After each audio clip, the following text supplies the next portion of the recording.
Hello everyone, today we read and comment on the 36th paragraph of the second chapter of the second book of from Clausewitz, Vom Kriege, its title being These Form New Means. The text follows. By bringing these things into combination with the results of a combat, strategy gives this result, and therefore the combat, a special signification, places before it a particular object. But when this object is not that which leads directly to peace, therefore a subordinate one, it is only to be looked upon as means. And therefore in strategy we may look upon the results of combats or victories in all their different significations as means. The conquest of a position is such a result of a combat applied to ground, but not only are the different combats with special objects to be considered as means, but also every higher aim which we may have in view in the combination of battles directed on a common object is to be regarded as a means. A winter campaign is a combination of this kind applied to the season. There remain, therefore, as objects only those things which may be supposed as leading directly to peace, therefore investigates all these ends and means according to the nature of their effects and their mutual relations.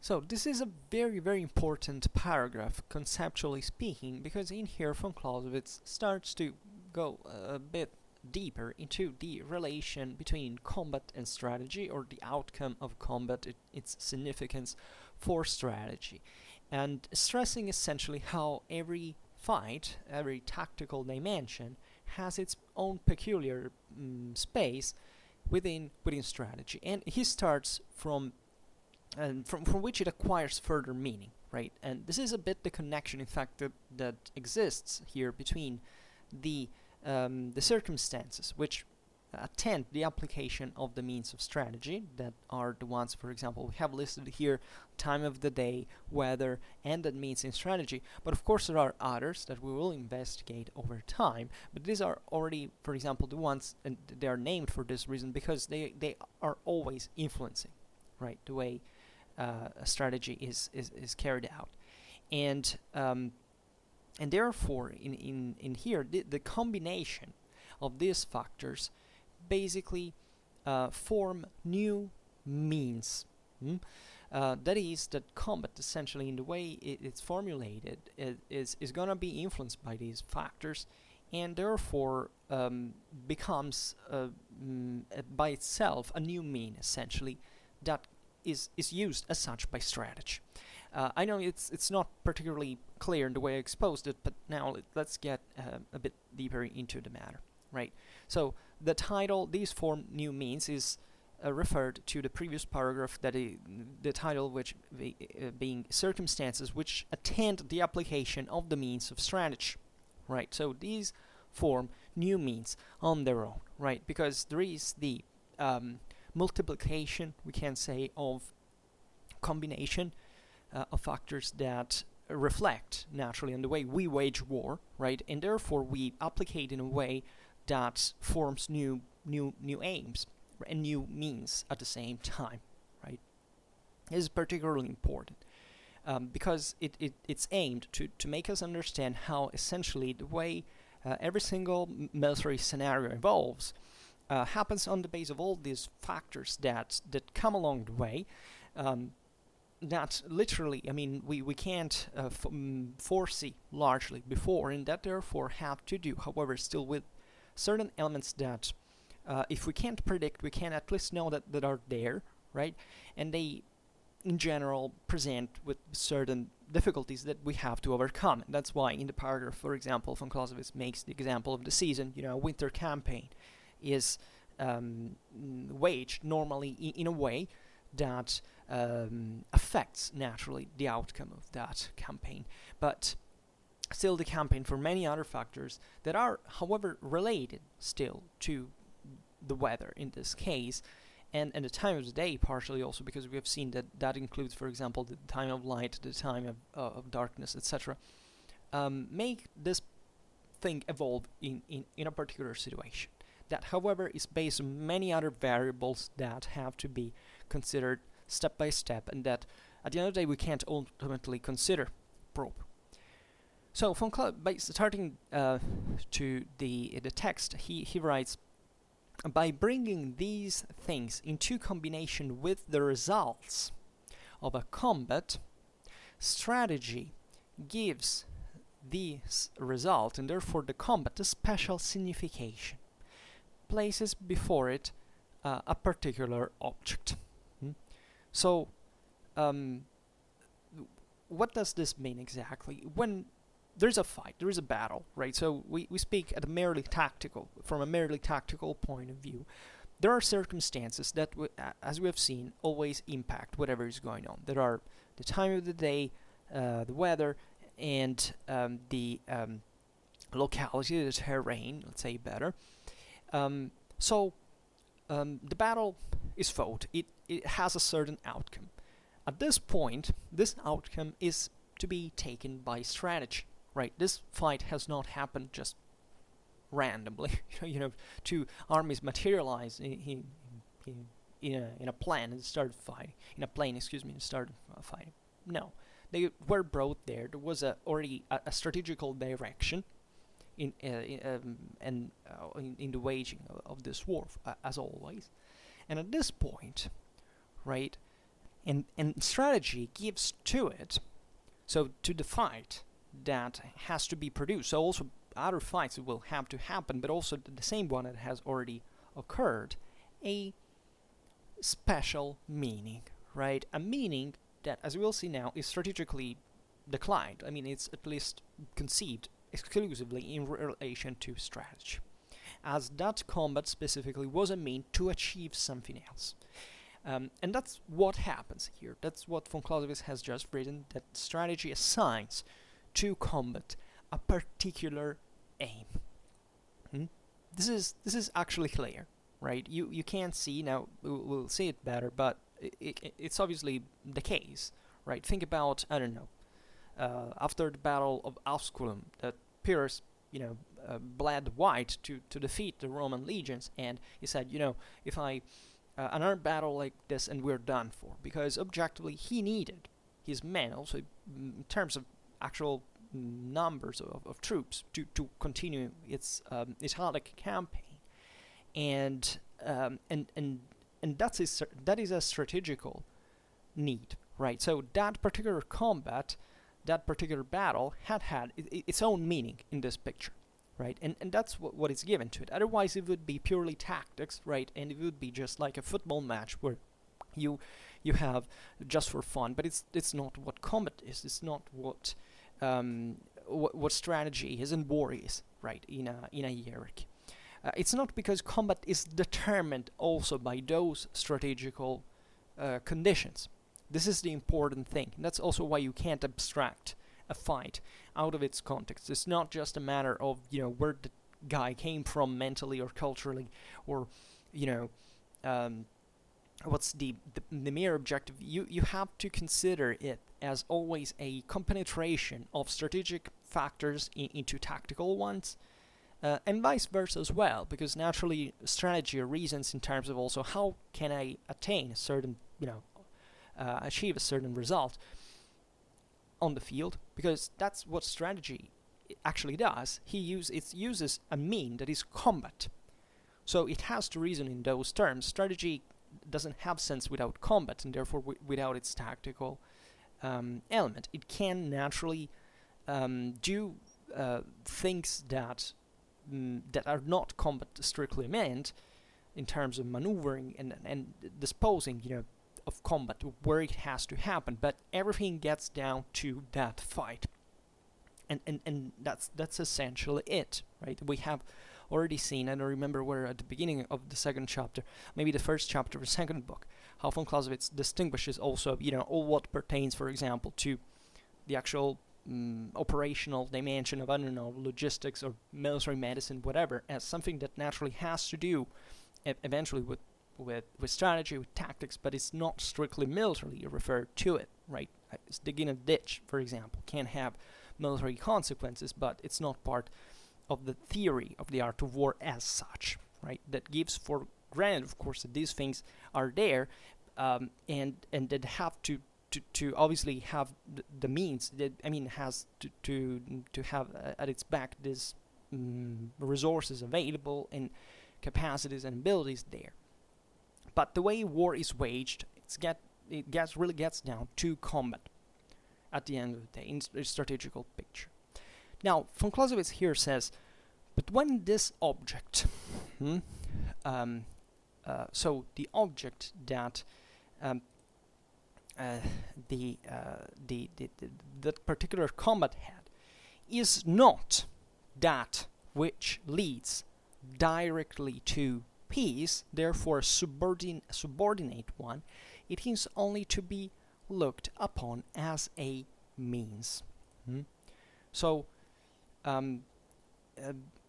the idea here is that there can be a combat that naturally has the effect of leading towards peace, in the sense that you destroy the enemy. So in absolute terms, you cause conflict, losses to the enemy with that specific aim. But there can be certain combats that essentially are simply paving the road to a broader tactical employment the strategy has as thought, right? Think about diversionary maneuvers, right, for attracting an enemy, I don't know, somewhere where a bigger fight had to occur, right?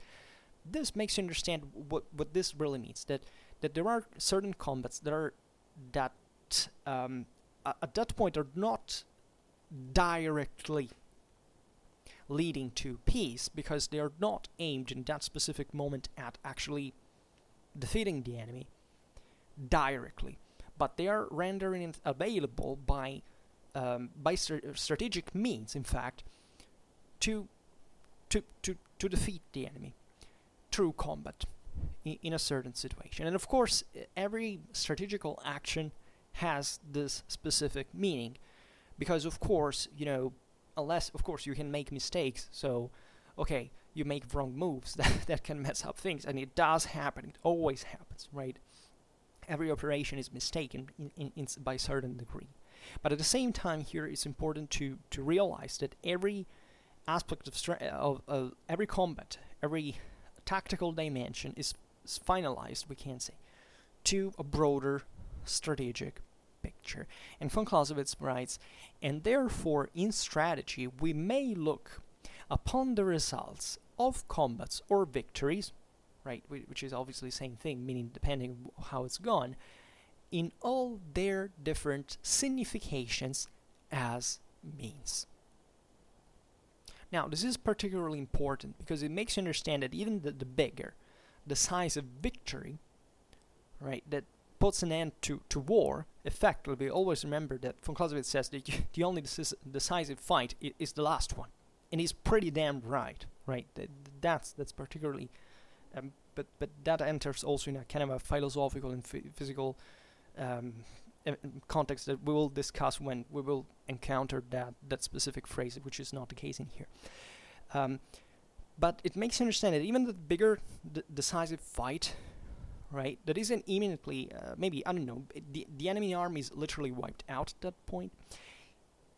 It's not the end proper. It's being achieved as a strategical mean, right? It's that combat in itself as a monad. Remember what von Clausewitz said about it, that you can consider war as a set of units that to which the single combats can be identified, and of course at that point it can be arbitrarily defined. Like you can say even a duel at that point is such, or a major army corps that clashes against another, and whatever. But at the same time, that is always a mean. It's a tool of strategy as a whole. Now, this is interesting because naturally there are analogies also between politics and war, right? In the measure that exist between strategy and tactics that are instead operating within war, itself, but it's essentially the same thing. It's as if you use that particular mean to an end, and this particular end is all what makes at that point the actual difference in the picture.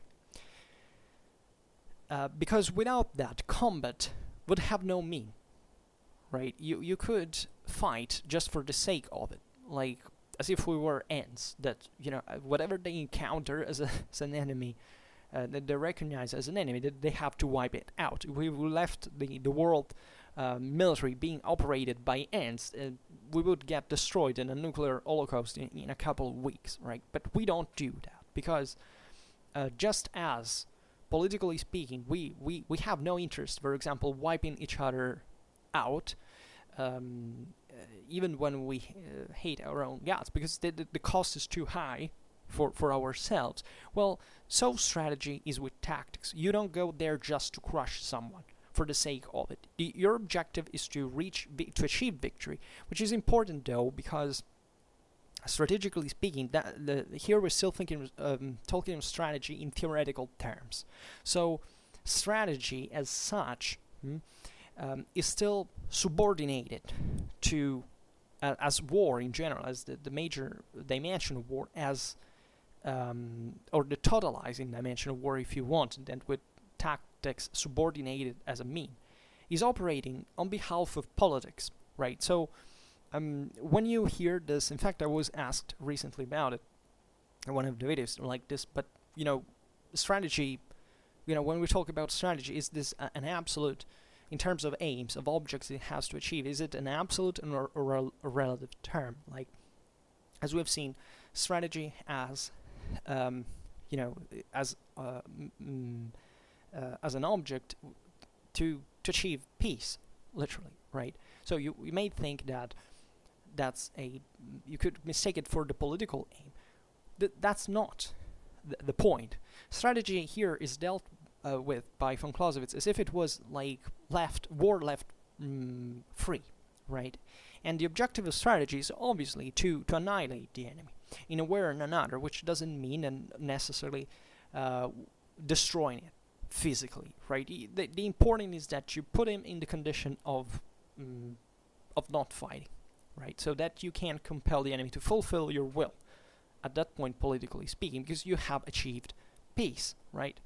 But as we've seen before, I don't remember exactly where, but in previous book, I think, at that point, the political control on the military instrument actually never ceases, right? There is not a moment in which, okay, I call the military and say, go destroy that guy, and the military it's out there on its own.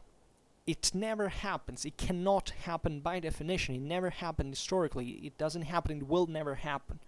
Because at that point, the military instrument is always in the hands of politics, right? Who thinks that generals are left free to do whatever they wanted? The same von Clausewitz says this is mistaken. Brutally mistaken, and that's also why we indulge in so many mistakes that I heard recently just about. I remember, that war is senseless.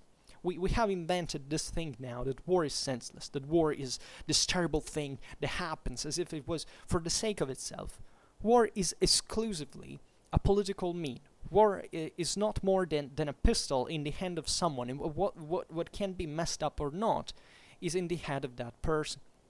Because pistols are not used, by the way, just by, by terrorists who want to shoot at people. They are also used, by military men or policemen that have to gun down the freaking crazy maniac that want to kill people, innocent people. So actually war has nothing to do with the responsibility of what happens within it. War is purely political. War, always remember this, by definition, is a political act. Who thinks that war is something that we shouldn't do because it's bad in itself is a person who would even allow, a totalitarianism to exist, because, you can't use violence, right? And that's probably one of the most radically, sick and twisted and dangerous and criminal thinking that we can ever think about. Without violence, there wouldn't be resistance, there wouldn't be democracy, there wouldn't be stability, there wouldn't be order. So we have to learn to respect violence, to respect war, and learning to do how to know how to make it.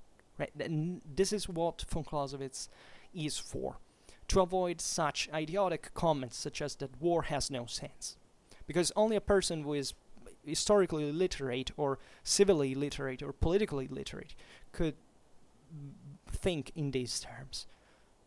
And okay, this is a digression and a vent and a rant, but that I like to do because these things are but that's what at the end of the day this whole work is about. This is not a theoretical picture of war, like what should I do? And this is what many people actually think of military theorists and of von Clausewitz as well, that this thing doesn't matter because war is twisted, so we shouldn't do it. And that's the reason why there are actually wars where innocents are killed. That's why there are countries that are not democratic. That's why there are people that make wrong choices, because we fundamentally do not understand the connection that exists between politics, war, and how war effectively works. And war has always a meaning.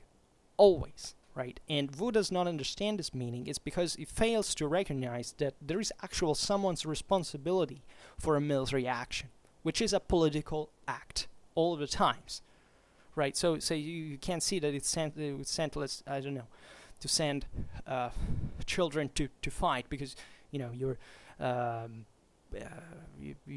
adults have been wiped out by the war itself. I think about Germany in 1945, and you say, that's twisted. That's because war is bad. No, National Socialism is bad. War is not bad, because from the other side you had freaking Americans that came here to liberate us, and that died for us to be here to live democratically and with freaking enormous standards of living, that used violence to achieve that. So thank violence and learn how to respect violence and war, and think that war has always a sense. Always a sense. And who doesn't recognize this is dangerous, is socially dangerous, because it's a nitwit. Like, how can you even understand a political meaning if you take out of the equation that violence, because that's something that's why pacifism, for example, is one of the most radically and senselessly violent theory that can ever be formulated. Pacifism is one of the most destructive, anti-democratic, unjust, and oppressive and repressive ideology can ever be formulated, because according to pacifism, we could basically impose every single kind of oppression without doing anything about it, right? And culturalism backs it, because essentially says that only bad people make war. This is the other invention. That's why I hate culturalism so much, because it essentially says that only the barbarians make war. Advanced civilizations do not make them, because they understand that there is a better solution. Well, yeah, but this has always been understood actually by the large majority of human communities throughout all their existence, right? You don't go out there for killing, for the sake of getting killed, just, let's do something about it. This is also a simplistic picture that, in fact, deresponsibilizes people, because it makes you think that war is essentially just a sport for for twisted minds. It's not, and war happens, because war is out there. It happens all the time. Here, I don't want to digress here for the minute, but it's very important to stress the connection between politics and war as much the one that exists between strategy and tactics, because the one between strategy and tactics, okay, we're within actually the frame of war itself, within its boundaries, right, that are included within politics, but we're now focusing chiefly on war. But at the same time, it's like wondering, who would win between two contestants without pointing out essentially what's the strategic meaning of that combat. Like, what is that you have to achieve substantially? And how can you at that point measure what is going to happen if you don't give it a deeper meaning?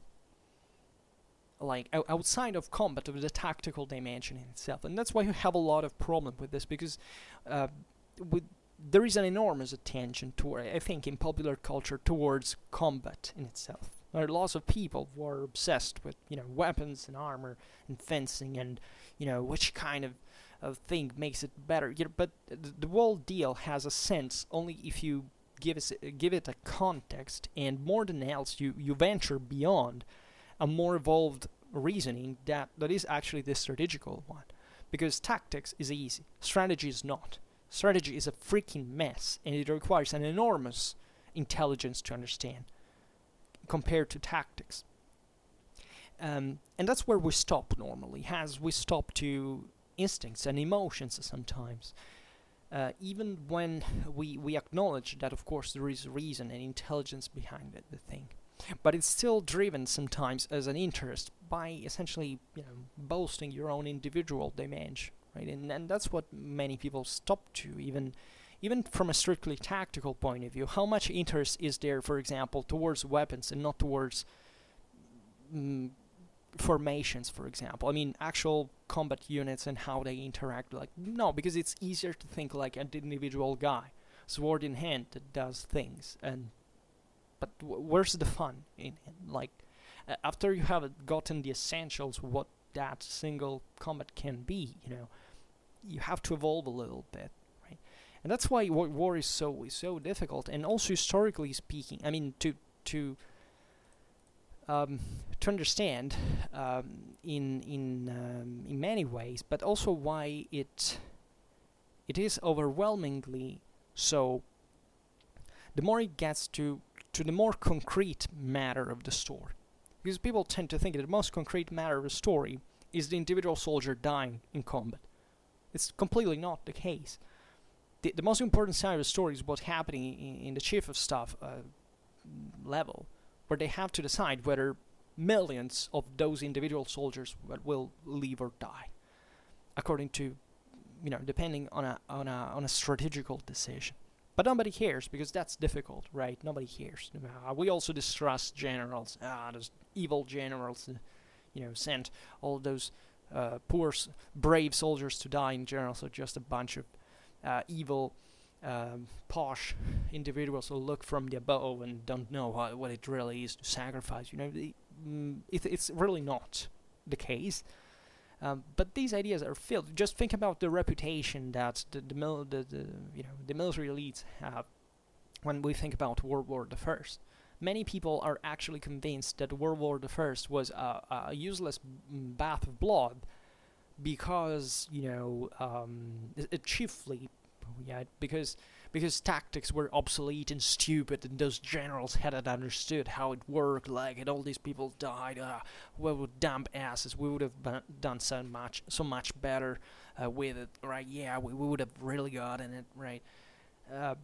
These are real thinkings, the thoughts, let's say, that are out there in enormous proportions, and which are utterly disturbing, because that's not just, in fact, a tactical or strategical problem that lays behind them, let's say.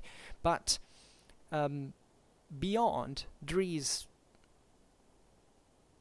together with the militarily, also political illiteracy.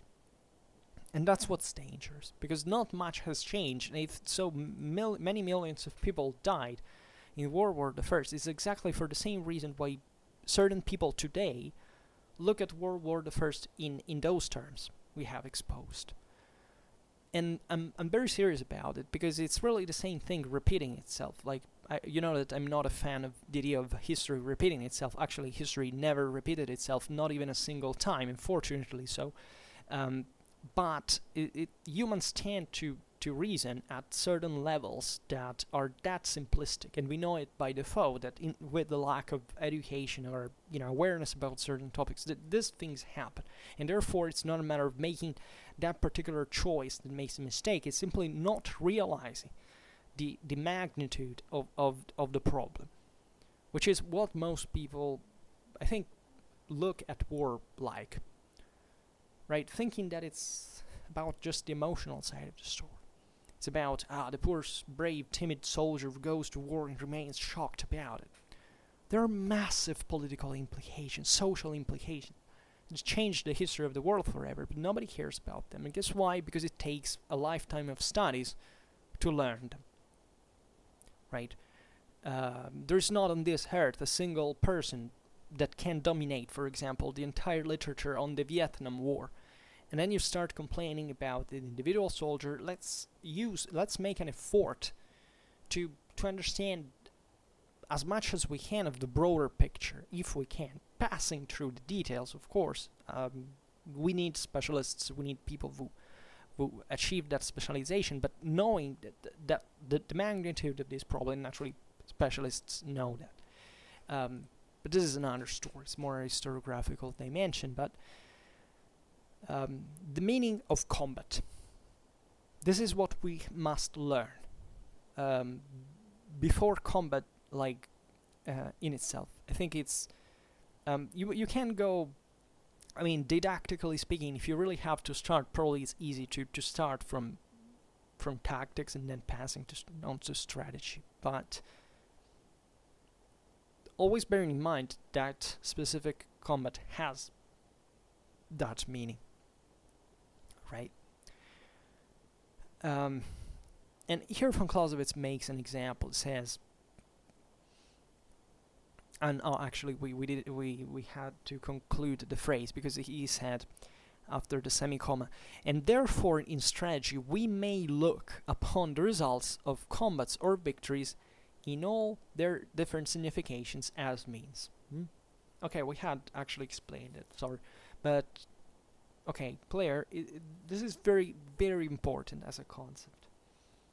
Then he goes on and says, the conquest of a position is such a result of a combat applied to ground. But not only are the different combats with special objects to be considered as means, but also every higher aim which we may have in view in the combination of battles directed on a common object is to be regarded as means. So this is a banal example. You know, if you conquer an enemy position on the field, this is a result of combat that is referred to a merely terrain dimension, right?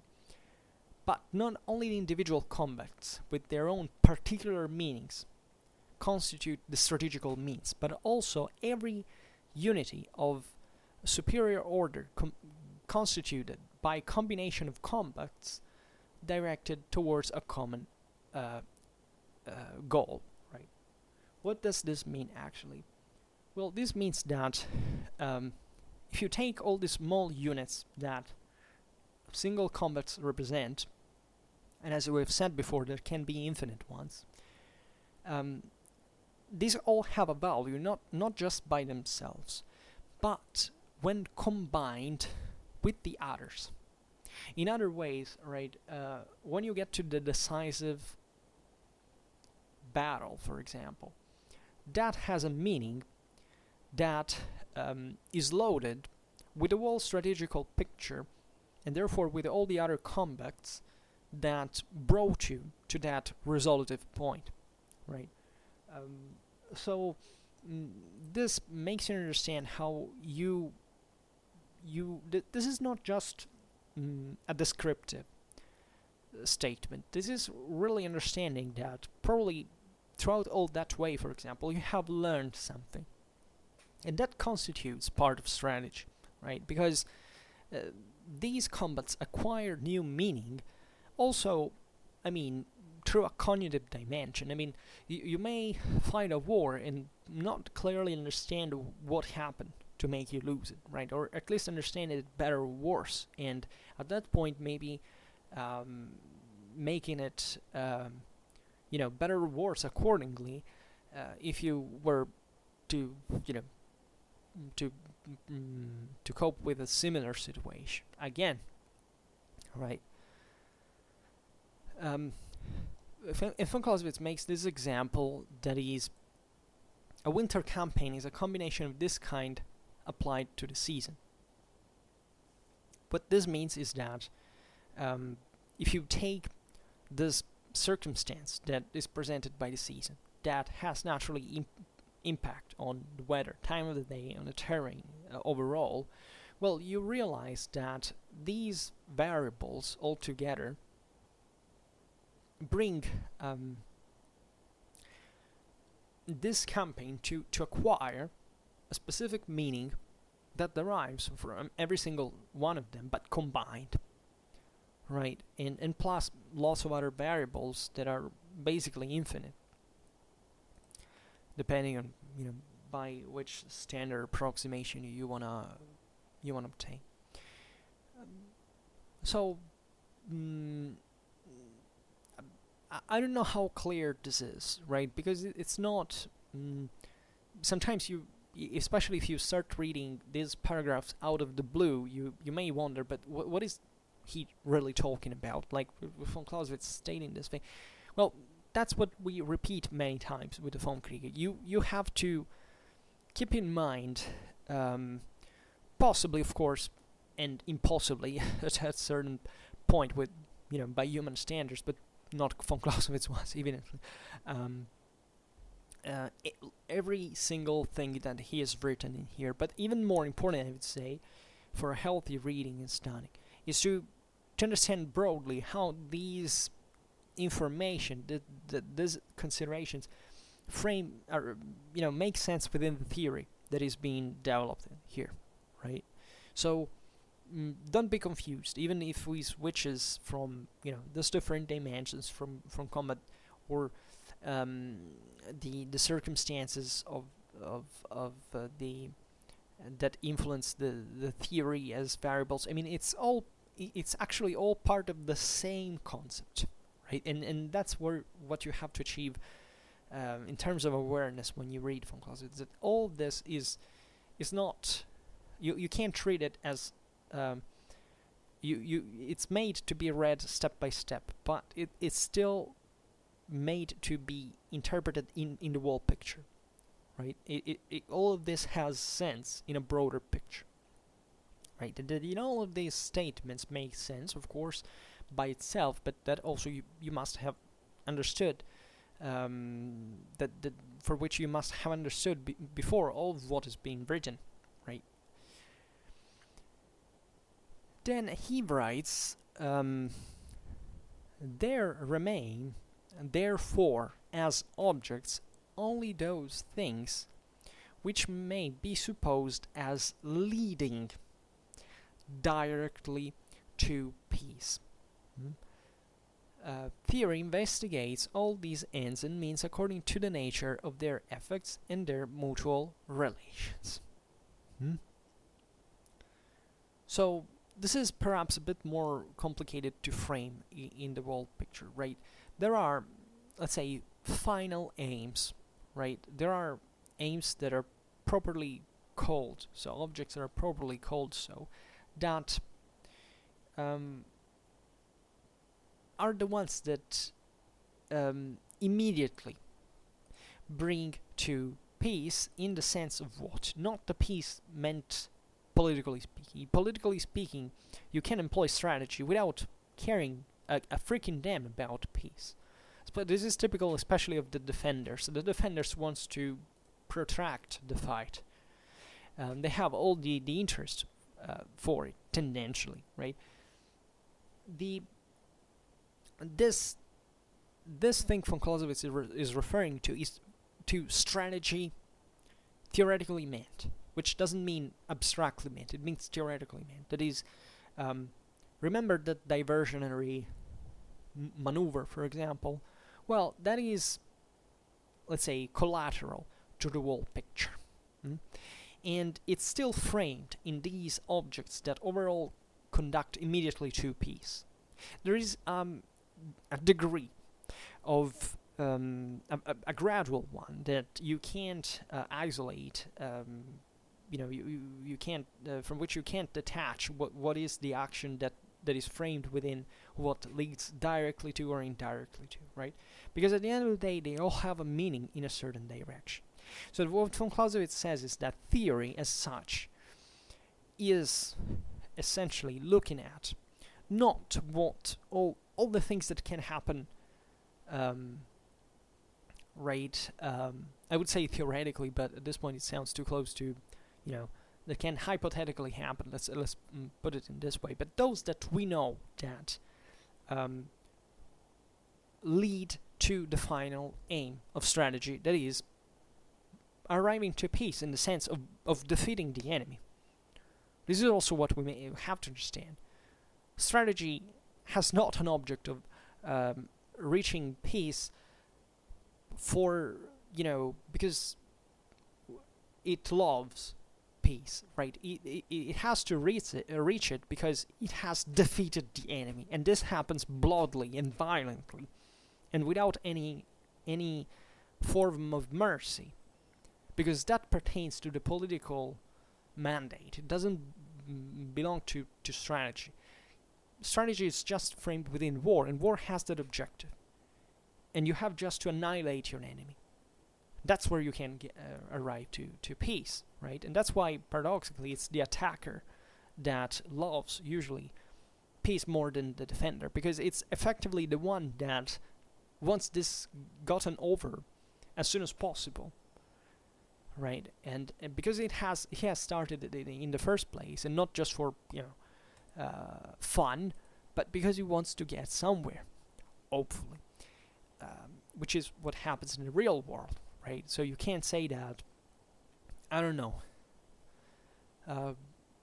There are even controversial examples that we could make of all those countries, historically speaking, that invaded someone else. Objectively, and saying, okay, well, those were warmongers, right? Well, but at that point, what they were doing was aimed at peace, true victory, which means annihilating the enemy. Of course, once again, in this sense, with a political mandate, but this is what war makes. War is finalized to the defeat of the enemy. So it's never for the sake of itself, because otherwise it wouldn't be war.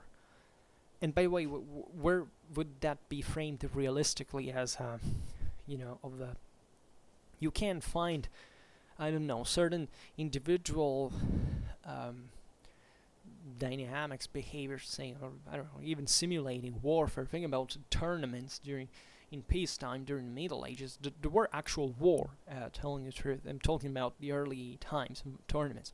Well, yeah, but that was paradoxically aimed, still politically speaking, at having troops that you could use effectively on the field to eventually achieve victory and hence peace. In the real war, right? But it's complicated. What also you have to get used when you study von Clausewitz is the non-categorical, let's say, gradation. I don't know to say that, the graduality of how these definitions are employed. Right, the categorization stays within this, framing the action within its actual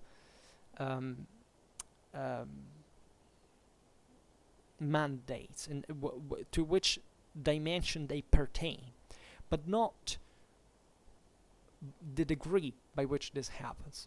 Right, and this is exemplified by the same relation between politics and war. There are wars in which conflicts in which war takes over and becomes something very close to total war, right? But never quite, because still politics maintains the control of it. But that's also because it's being manned by politics. But the point in here is that it's not about the percentage, right?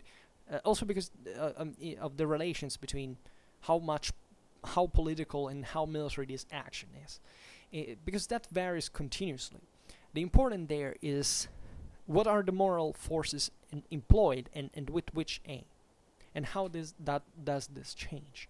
Because at the end of the day, that's what truly matters, and that's how these actions are modeled upon, right?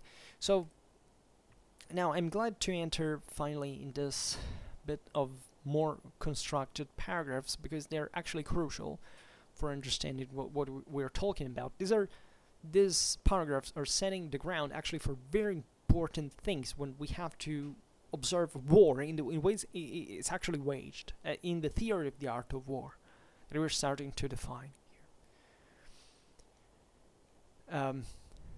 So what von Clausewitz said in this last phrase is that theory, right, the object of study of theory, the subject of study of theory, should be all these aims and means that lead directly to peace, right? And these include the strategical as well as the tactical ones, right? And given that, as we have seen today, more specifically because we had already encountered it before, that tactics are the maiden, is the handmaiden of strategy, right? Strategy works through tactics, and that's what that meaning and what's the meaning of combat comes from strategy. And von Clausewitz specifies that the theory of the art of war at this point is concerned with basically the nature of the effects of these aims and these means and objects, and also the mutual relations that exist between them. And this makes a lot of sense because you understand, given this theoretical definition, that at the end of the day, what makes the difference on the field, on the ground, in war, is how strategy and tactics interact, and how every tactical action has a strategical aim, as much as partly, of course, even tactics has influences strategy as such. And you can't distinguish the two things. I mean, it doesn't make sense to say, okay, from here it's a purely strategical thought, because the strategical thought does not exist if you take away the tactical one, and vice versa. So that's how this compenetration, say, of the two elements that must be regarded constantly when looking at war and how to wage it. Because this theory, as we have observed in the other videos, will have to assist us while we are actually waging war. And that is what can help you like. And then, of course, at that point, you're there mostly on your own. Von Clausewitz never tells you that this theory serves the purpose of winning all the time, because that's impossible, but not even getting close to that. But at least it remains as a point of reference to make you understand conceptually what is going on, because war is chaos. Like, cognitively speaking, it's probably the most chaotic human activity you can try to frame in conceptually, and it's largely impossible. So that's why this theoretical clarity is necessary, because at least even if you can't measure those degrees by which those effects and interactions are occurring, because that's fundamentally impossible to do, but you still know how they theoretically interact, so that at that point you can't, for example, do something tactical for the sake of it. Like, and this can happen, by the way. Von Clausewitz here also, let's say, shows us what happens in the real world in the measure in which effectively combat is taking place with these ideas. But this doesn't mean, always going back to the concept of gradation, that, I don't know, if you're there on the field and you decide to attack the enemy for no reason, valid reason, because you got crazy or because you're extremely idiotic for some reason, well, that is a problem which has not adequately taken into consideration what these means and ends are, and what effects they have and how they interact. And already this phrase can clarify a lot when it gets to trying to understand war as such, right? This is of enormous importance. I can't stress it enough. But it's really the base of the theory in itself, the Vom Kriege as such, and it's part of a broader picture that now we will outline step by step. And I'm confident that